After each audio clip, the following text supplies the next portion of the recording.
we didn't even get into the Crucify Him episode, but that's I wanted very to complex. do that next because, the whole story about Barabbas I thought was amazing. And you said in your book that his first name was probably Jesus. Yeah. In the early manuscripts. Like, this is not some later thing. So, and let's break down the word Barabbas. What does that mean? Okay, don't let me forget. We can launch into that, but I wanted, when I'm talking about why this is important for us and for Latter-day Saints, I don't want to forget what 2 Nephi 10. I want to break that down. Okay. Because we use that because that implies. I was giving this kind of lecture to a group of people a couple of years ago, and there was this guy sitting on the front row, and he looked mad the whole time. Everybody else was like engaged and writing notes and stuff, and he looked mad. And at the end, he said, in kind of a smug way, he said, "The Book of Mormon says the Jews killed Jesus." Like, straight face, like he wasn't giving you any love, and so. So don't forget, I want to break that down. Unless you want to do it real quick, and then we can jump into the Crucify Him episode. It's whatever you want. Well, you want to continue with the anti-Semitism? Is that we'll come back to it. It doesn't take very long to explain the anti-Semitism or how we do this, because, and I think, let me just read it. I think I printed it off because I can't remember the whole passage. But okay, so it's 2 Nephi 10, 3-6. And this is what that guy was referring to, and other people throughout, like, sent me emails, because this is not written to a Latter-day Saint. This book to a Latter-day Saint audience, so I didn't get into this Book of Mormon stuff. But it says, verse 3: "Wherefore, as I say unto you, it must needs be expedient that Christ, for in the last night the angel spake unto me that this should be his name, should come among the Jews, among those who are the more wicked part of the world. And they shall crucify him. For thus it behooveth our God, and there is none other nation on earth that would crucify their God." Okay. It's pretty anti-Semitic. That's bloody, right? Okay. And why don't we blame the Romans? It was the Romans who did it, right? Yeah, and what's funny is this is so ironic that if Christians were in the business of demonizing entire people, an entire nation, because of something their ancestors, they thought they did, that's extremely ironic, because what really happened is that the Romans killed Jesus.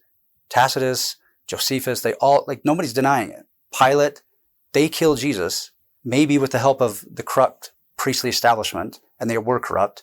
I don't think that's anti-Semitic to say. Everyone hated them. They stole money, and they worked with Pilate. But no one, like, the Romans did this. So if Christians, later Christians, were in the business of demonizing an entire people, it should be the Romans, and then all the people that came after Rome, which became the Christians. Like, the Christians became the Romans. Like, the center of Christianity is in Rome. And, like, how come they're not killing Italians today and demonizing Italians? You see, the logic is just, it doesn't make sense to me. So when you look at this passage, it says that Messiah should come among the Jews, and then it qualifies it. So, among the more wicked part of the world, and then what is that? Who's the more wicked part of the world? Among the Jews. It's those who will crucify him. It's that one portion that had power, had authority to crucify someone. That's not the hundreds of thousands, if not millions, of pedestrian Jews in the countryside. That's the chief priests, right? And then it says, no other nation on earth would crucify their king, would crucify their God. That word nation doesn't mean, like, if we say North Korea is a corrupt nation, we're not talking about the entire population. We're talking about little Kim, right? Whatever his name, Kim Jong-un, whatever. We're talking about him. And it says that in verse 5, but because of priestcrafts and iniquities, they at Jerusalem, that's the priestly class, who's like stealing money from widows and, engaging in corrupt practices. They'll stiffen their necks against him that he will be crucified. So it's simple to me. You don't even have to have any scholarship. Just read the verse. I mean, you have to know, like, it's people who have power to crucify. It's at Jerusalem, and they engage in priestcrafts. So we can't use that, as evidence to demonize Jews. When I moved to Baltimore to start my graduate program, the bishop came over, and we were talking about why I was there. And he says, I feel sad. Like, all these Jews up here. He's like, this is a foreign world up here. 10 miles north of Jerusalem. He's like, this is a foreign world.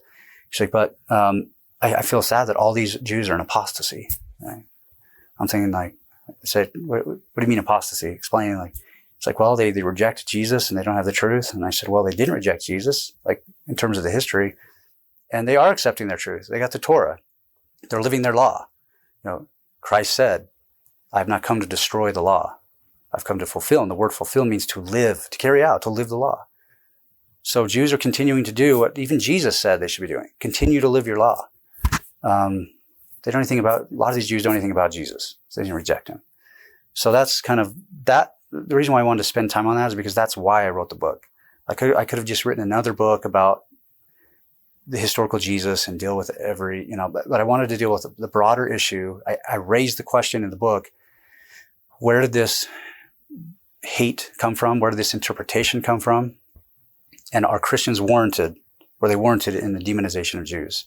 I raised that question in the intro, and then in the middle, right in the middle of the book, which is then where I get into Judas, the Pharisees, priestly establishment, all this rhetoric and the Jerusalem Council. That's where I really deal with it. So I just wanted to deal with that before we get to the Barabbas. So is the New Testament also anti-Semitic, would you say? Yeah, they're difficult words. I would say it's anti-Jewish on some. It's complicated because the writers of most of the New Testament were Jews. Jews writing to Jews or about Jews, or a combination of that. And so they're not demonizing the entire Jewish people all the time. Some people, like some authors like John and Matthew, start to go in that direction, but they're also very Jewish writers. This is why they're pulling in the Hebrew Bible, the Hebrew scriptures, is because their audience will care about it. So it's not just a wholesale rejection of Jews, but it is of the Jewish leadership. So I don't think it's necessarily anti-Semitic or anti-Jewish, but it leads, superficial reading of the New Testament leads to anti-Semitic conclusions. So this is where I'm lenient. Like if somebody in conference says, it's like it's hard-hearted Jews who rejected Jesus. Like I really hate that. It's a pet peeve, but I'm not going to call the speaker like an anti-Semitic person, because the New Testament, just the way it's written, will naturally lead people into anti-Semitic conclusions. So it's soft to anti-Semitism in the sense that we have to give people the scholarship and to help them have a new paradigm, So we should definitely quit using the word Pharisaic. You're just being Pharisaic. Yeah, and there was a time where I never used it, but it's so, like I still sometimes say you're being like a Pharisee based on how we use the term. But even, I don't like to use it. And even when I use it myself, I'm like, I started to say you're being like a Sadducee, but that doesn't mean anything to anybody. But I say that a lot. And I say, you're like a Sadducee. And then I say, what we think are Pharisees, but it's really Sadducees. So, Anything else on the anti-Semitism angle then? Because it sounds like you think John and Matthew are the most, they attack Jews the most. Is that true? Much less than Mark and Luke? Yeah, much less. Yeah, much less. And so we think Mark was the first because it's got the worst grammar. At least that's what Tom Wayman said. Well, it's the worst grammar. It's the shortest. It's the most... it doesn't have the resurrection story, or at least the original. That's right, yeah. You can literally see in the text where Matthew and Luke are using some of the stories from Mark and then expanding them. And scholars who are great at textual transmission and textual borrowing, it doesn't work the other way as well as it works the way where Mark is influencing. And Mark doesn't have a birth story either. Yeah, no birth story. Yeah. No birth story, no resurrection. The apostles the stone was rolled away and they left affrighted, right? Mm-hmm. That's the original ending. Yeah. And then Matthew said, I'm going to improve on that. And he was after. So do you think Mark was before or after this Jerusalem Council? After. I definitely think it's after. But I don't know if he, or whoever's writing it, I don't know if the author of Mark is so steeped in the conflict that he takes every opportunity to take shots at Peter or Jews or Pharisees. Like there's some of that in there, but Matthew just blows that up. Like he takes every opportunity he's taking shots at everybody. Okay. And then Luke softens it.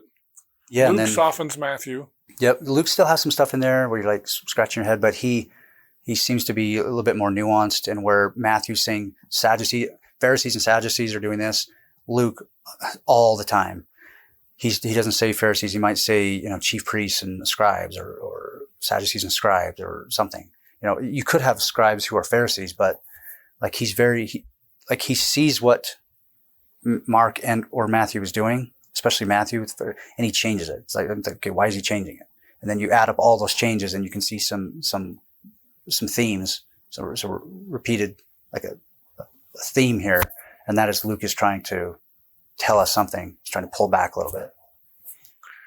And then John is just his own guy. He's completely different. I've heard John referred to as a Gnostic, as possibly written by a Gnostic writer. Do you have any opinions on that? No, and I don't even know if I've looked at the Johannine scholarship, and I'm not convinced, because a lot of scholars will just deal with the formulaic. Okay, Mark first, and it even annoys me when I'm not a New Testament scholar in the sense that in my graduate training I didn't get this nuanced. Like I didn't get a whole class on the Gospel of John, where we just read John and we're dealing with textual. Like that wasn't my training. My training's in Jewish studies and Jewish history and text. But when I read the scholarship from largely Christian scholars on these texts, it's kind of silly because they'll say, Mark was written in the late 60s, Matthew's written by 80, Luke 85. I'm like, how do you get 80 and 85? Why those 5 years? I'm not seeing anything in the scholarship that could justify like an 80 and an 85 and then John coming last. I see these texts written after the Jewish-Roman War in the 60s, and we can also see how some texts are borrowing from other texts, and so you can give a chronology of who was written first. But I don't, in terms of John, yeah, there's his Gnosticism. He's completely different. And so some scholars say he's written last. Yeah. Like, I don't know. How do we know he's written last? Just because it's extremely different. It's problematic in the sense, it's not problematic. It's different in the sense where you have the synoptic gospels have this massive theme of, parables and exorcising demons. John has none of that. None of it. It's completely different. In the synoptic gospels, Jesus' ministry is 1 year. It's not 3 years. It's 1 year. If you literally look at where he's going, what festivals it's 1 year. In John, it's 2 years. People say 3 years by tradition because he went to Jerusalem at the beginning, middle, and end of his ministry, but that's only 2 years, beginning, middle, and end. It's not 3 full years. So there's enough differences in the time, geography, the themes. He's talking about vastly different things. Like he has the highest Christology. Jesus is the most divine in John. He's the least divine in Mark. So if you trace the development, maybe that's why people say John is really late, is because it wouldn't make sense where he's right out of the gates in like the 60s. The first writer on Jesus is like, he has him really divine. Like you can see a progression through the decades where they're not making it up. They're not saying, oh, he was a teacher and now he's divine at birth, but John's pushing his divinity before birth. And it's like, that's the way that Bart Ehrman goes with it. He explains that he can see his divinity growing as you go along. I don't know if it's that simple, but. All right. Well, let's jump back to Barabbas then. Because, I guess there's two things I kind of want to talk about. And hopefully they're related. Because it seems like you said every king was known as a son of God. Every Israelite king. I don't know about right? every king. But yeah, the idea was that, yes, ancient Near Eastern kings, and then especially Israelite kings, and even David was called like God's son. Like in Psalms, we find this, or God says, you will be on my right hand, and you will be my son. And there's this relationship of like a familial father-son type rhetoric being used. And so then Barabbas, Bar means son. I think most people know that, son of, and then Abba. I mean, that's what Jesus said, father, right? So Barabbas means the son of God, right? Yeah. So, I mean, if they're saying father is actually God, but right. Son of the father. Yeah. Yeah. And then where did you find out that his first name was Jesus? This is in some of the earliest manuscripts where the word Jesus is used. And then some of the early Christians like Origen or Oregon, or however you want to say it in English, 3rd century theologian, I think 3rd century, he makes this point. He says, we have in our tradition in the text that his first name was Jesus, but we know that that's false because no one ever named Jesus was a criminal. So it's removed by the early Christian. They don't like that. They don't know what Matthew's doing by setting up in this great irony, Jesus, son of the Father, versus Jesus Barabbas, son of the Father. Right. So that's where that. It could also be Barabbas, son of a teacher. But either way, it's not a name; it's a nickname. Okay. Because even in the text where you have, I mean, it could have been a name, but even Matthew says Jesus, who is called, or Barabbas, who is called. What does he say? Jesus, who was called Barabbas, something like that. He says, who is called, and then he says, and he also Jesus was there, who was called Messiah. And this is all throughout. You know, we got John and his brother are called sons of thunder, and there's all kinds of, like, this is a standard practice of there's a nickname that you give to people. And so, yeah, they're not necessarily proper names. It's a nickname, which makes sense. And so the reason why we're talking about this, we're launching into Barabbas, is because this story, this Crucify Him episode, is exhibit A for how, for a passage that Christians have used to demonize Jews and say, of course they're going to be dispersed. Of course they're going to be scattered. Of course the Holocaust is going to happen because it was prophesied. Even Jews themselves said their sins crucify him, and that sin will be upon, or that act will be upon our heads and the heads of our children. That blood will be on our heads. So that's why the passage is very, very, very important for understanding the reason why people point to that, and not like he's with the Sanhedrin, he's with Caiaphas, but that's where it seems like Christian interpreters are saying, okay, here's now where the nation condemns themselves. The problem with the whole story starts with Barabbas, because we don't know. There's lots of different problems with the story. So number one, there's no evidence in Josephus or anywhere else that there was a Passover pardon where a prisoner was released. This only happens in Greece, and it happened in the centuries before Jesus, and it stopped in the 1st century. So scholars will suggest that maybe Mark, who was written to Gentiles, appropriated that or adopted that in to flesh out the story. Okay? Even if we take that as historical, that there was a Passover pardon the morning of after Passover, right? Or basically the morning of or after Passover, when you have a lot of pilgrims there, and the city swelled to a couple million people. Even if we take that as historical, there's problems with the setting, historical problems. And one of those is Barabbas. So you have Barabbas put up there who has the exact same name as Jesus. And some later commentators say that it was probably just only Jesus. But later Christians who wanted to demonize Jews, there were two different. They wanted to demonize Jews, and so they put up another Barabbas there in great irony. They let the wrong son of the Father go. And this is borrowing from Leviticus of the scapegoat, right? Where you have two goats that's brought in the Day of Atonement, and you have these goats are blessed. One is killed, sacrificed, and the other one is let go out in the wilderness, right? So this has that hanging over it. But even if we take Barabbas as historical, let's say the pardon is historical, let's say the Barabbas figure is historical, you have another problem with how the story plays out, where I ask my students and ask myself when I was doing this, what is this setting? Who's there? Who's to blame? And what happened?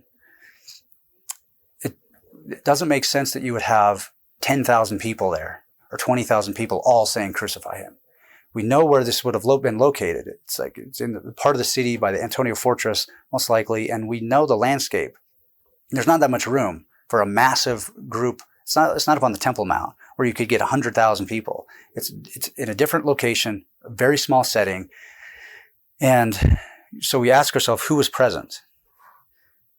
Who was present? Well, we know Pharisees disappeared. They're not there. Jesus' own disciples, who fled 12 hours before, they're not there. So who's there at the meeting? Who's there? It's the priestly establishment.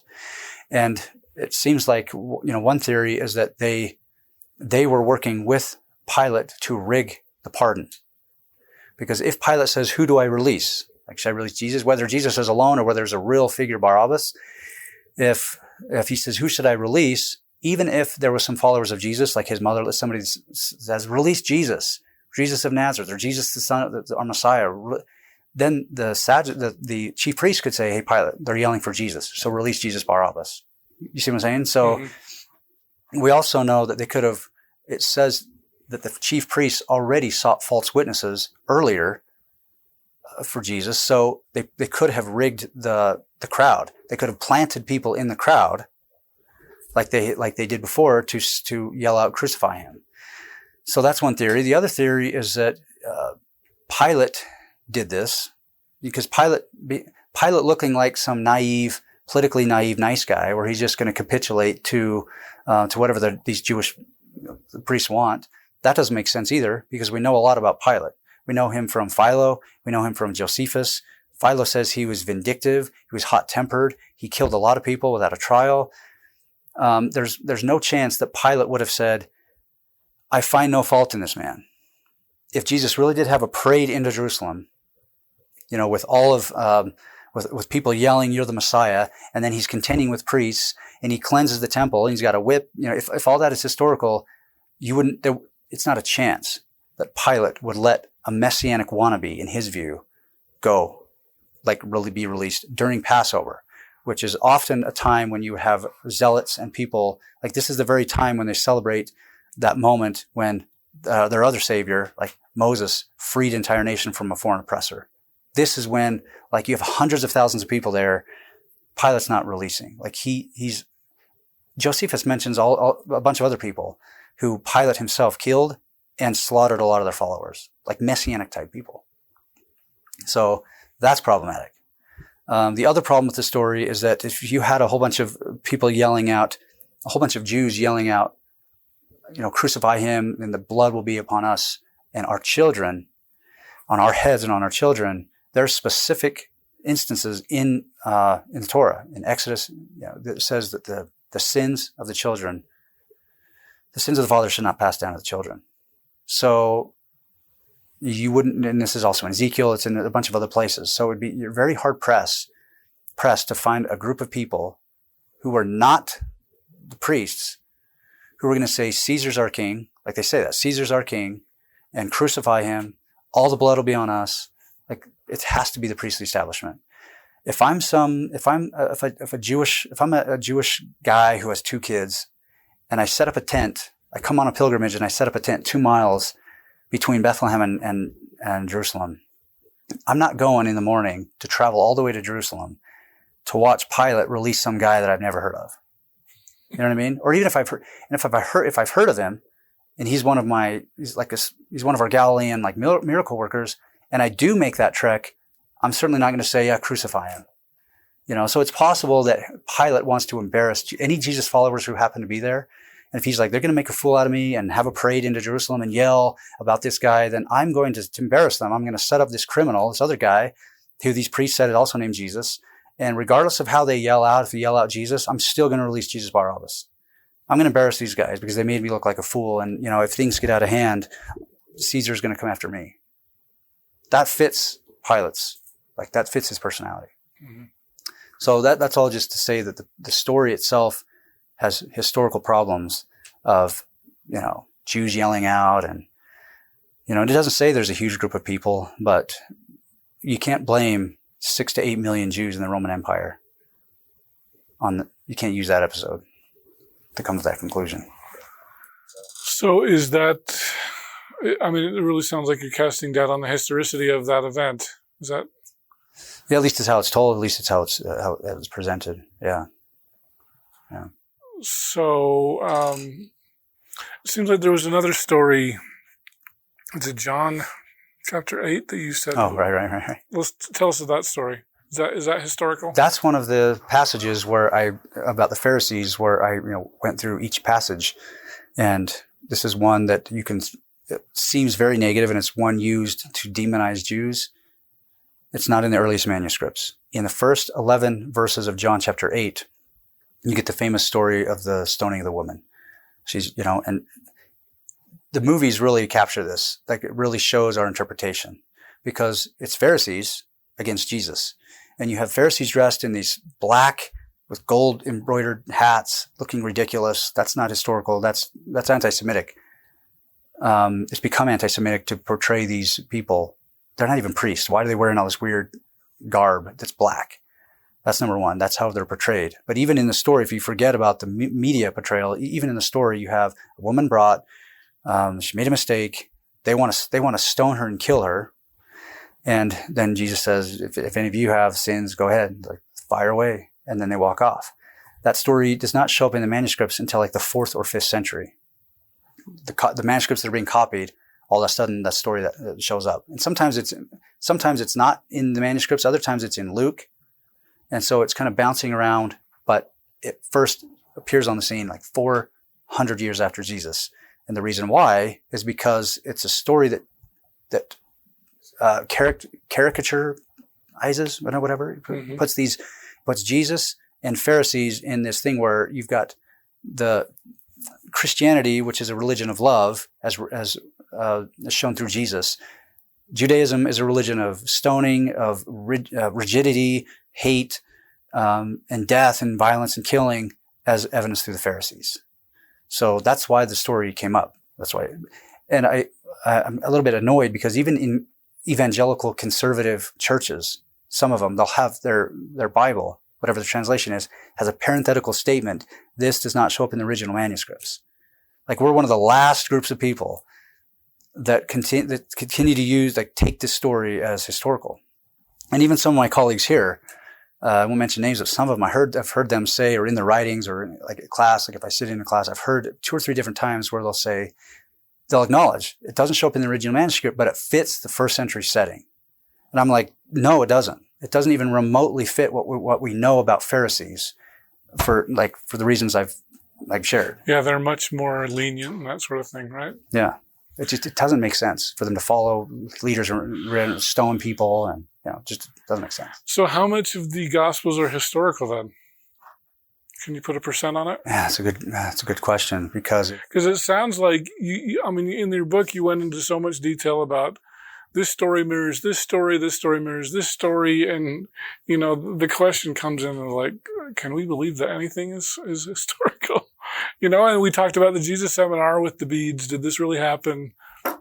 Yeah. Well, okay. Should we use one case study, and then I'll ask you what you think? Like, okay. What's the possible interpretations?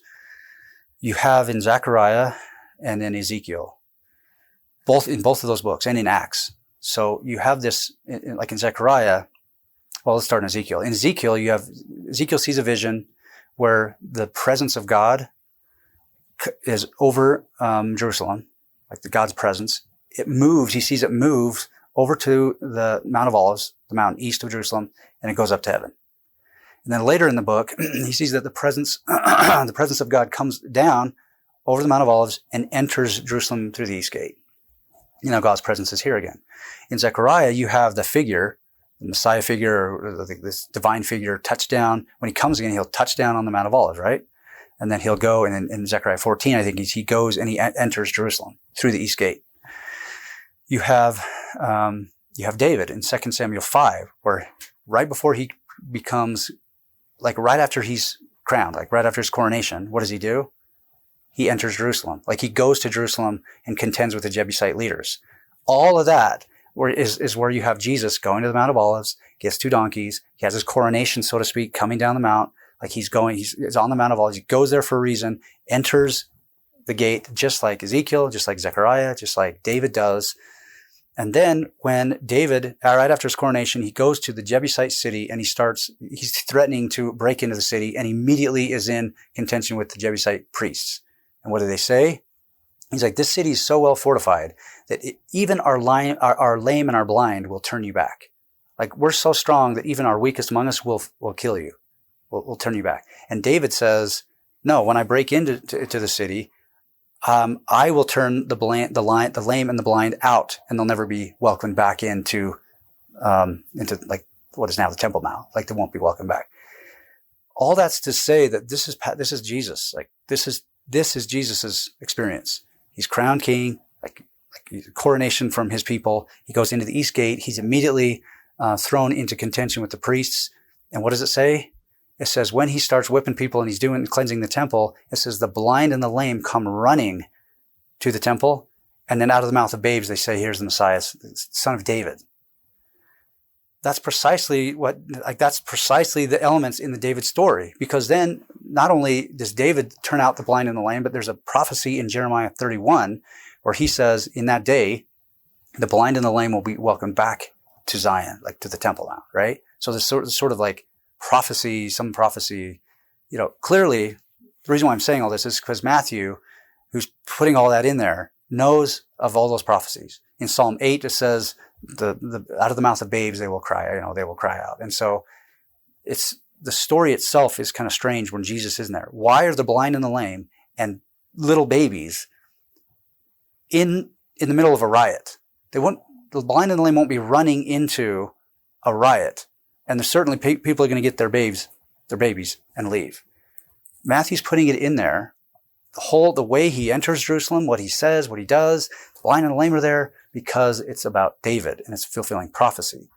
So the question I have is, with that kind of a story, with Ezekiel, Zechariah, 2 Samuel 5, Psalm 8, Jeremiah 31, all that is dumped into the story. What is that? Is it historical? I mean, is it not historical? Just fulfilling prophecy or a type or whatever you want to say? It could be, but what would that, we'll just think out loud, what would that, how does that work in terms of our Latter-day Saint understanding or Christian, Latter-day Saint understanding of God? Like, what would God have to, how much control would he have to have? And how much micromanaging would he have to do for 1,000 years from David to Jesus to move the chess pieces so that David did this and Zechariah said this and the blind and the lame are there with Jesus and the babes cried out somebody could say, yeah, he's fulfilling prophecy, and it's possible that Jesus himself knows of the prophecies. He's like, I know the prophecies, so I'm going to go to the Mount of Olives. I'm going to get a donkey. I'm going to go in and I'm going to do this thing. That's possible. But there are some places where the narrator doesn't say that Jesus said that. The narrator is creating the story to pull in reference after reference after reference. I'm not saying that it's not historical. I'm just saying, when Judas is fashioned after Ahithophel and Joab, David's generals who joining the conspiracy, and then Amaziah's they get killed, and it just so happens to fit. It just makes you wonder. You have to deal with what the text says, and you have to say, okay, are we going to worry about historicity, or are we going to appreciate that these texts are meant to do something? I mean, I don't know how to answer that. That's why I'm here. Yeah. I'm supposed to ask the questions, not answer them. Yeah, that's right. So it could be both. Certainly there's historical kernels all over the place, and historical Jesus scholars say, here's a very early, it's an Aramaic, it's an Aramaism that Jesus says. So it must be dated early. And, there's all kinds of different data points that here's a guy from Nazareth or from Capernaum or up in Galilee, and he's in the text. He shows up in Josephus briefly, shows up in Tacitus, he shows up in these other texts, he shows up in the Talmud all over the place, the rabbinic writings of a guy who was a holy man. People thought he was a miracle worker. He was eventually killed by Rome. And so we can fill in all the details. I think if he was killed by Rome, obviously he did something like storm into the temple on a certain parade and criticize, and people thought he was the Messiah. So yeah, you can start to put meat on the bones and say, this is, we don't have to throw everything out. But I'm not one the reason why this is important for me is because people use an obscure statement in Obadiah and they combine it with Genesis and they pull out a passage in Hebrews and Revelation and they put together some scenario where they're saying, this is how we should live our lives as Christians, or this is when the second coming is going to happen.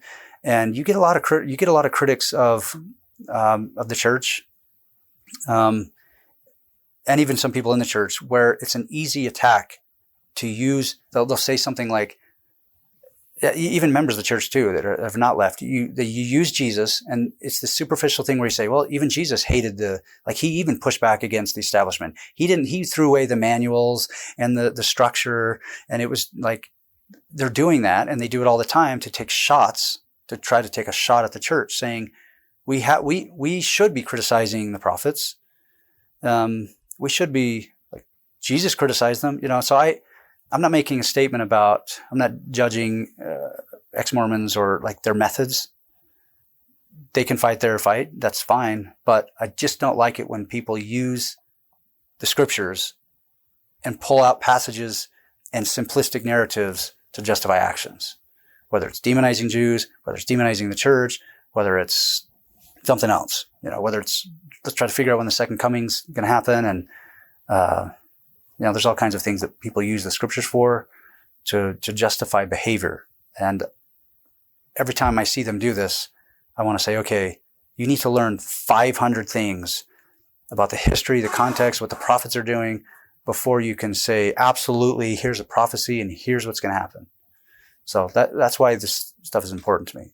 It's not to just go in the classroom and say, we can't take any of this. Like, let me just cram this down your throat and like force you to say that this isn't historical. The reason why is to just help them become a little bit more engaged with the text and to see the angles, see what scholars are doing, why scholars do it, what the implications are, what the sources are, so they can appreciate it. They can appreciate what happened and how we know what had happened. We can say anything we want in church. We don't know what Jesus said to Caiaphas. He died after that. So how do we know that conversation? How do we know? We don't know what he said. And some of my colleagues will say, yeah, but Jesus gave it in Revelation. Like he revealed it to the author of Matthew, and Matthew wrote it. Okay. That doesn't really fit with what we know about Revelation. Like, how many revelations are someone given where they're writing detail, and not only that, Matthew's not even in agreement with Mark, not even in agreement. So if it was a revealed conversation within 10 years, it's like complicated because now Luke doesn't agree with Matthew, and like we don't have the revelation, right? Yeah, as LDS, we like to say we believe the Bible is the Word of God as far as it's translated correctly, but then you hear these stories that the woman at the well, that wasn't in the original text, and then the short ending of Mark, that the resurrection didn't happen, and there's no birth story. And for some people, I think those can lead to a crisis of faith and say, well, can I trust anything? There are plenty of people who say that the Book of Mormon is like inspired fiction or something. Inspired fiction. Could you? There will be people. Bart Ehrman, I guess, would be one of those. Are the Gospels just fan fiction for Jesus? 10 issues among the Nephites, right, essentially. Right. How would you respond to that?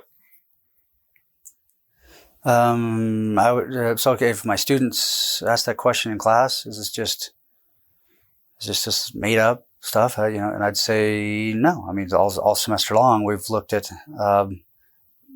Jesus. We've looked at all these different scenarios, the mealtime symposia, the rift between Paul and Peter. Like, there's clearly a story here. There's clearly somebody who was killed, who was believed to be a messianic candidate. In other words, people thought he might be the Messiah or a miracle worker. He had followers. There's traditions about where he died and, where he was born, where he died. All that's there.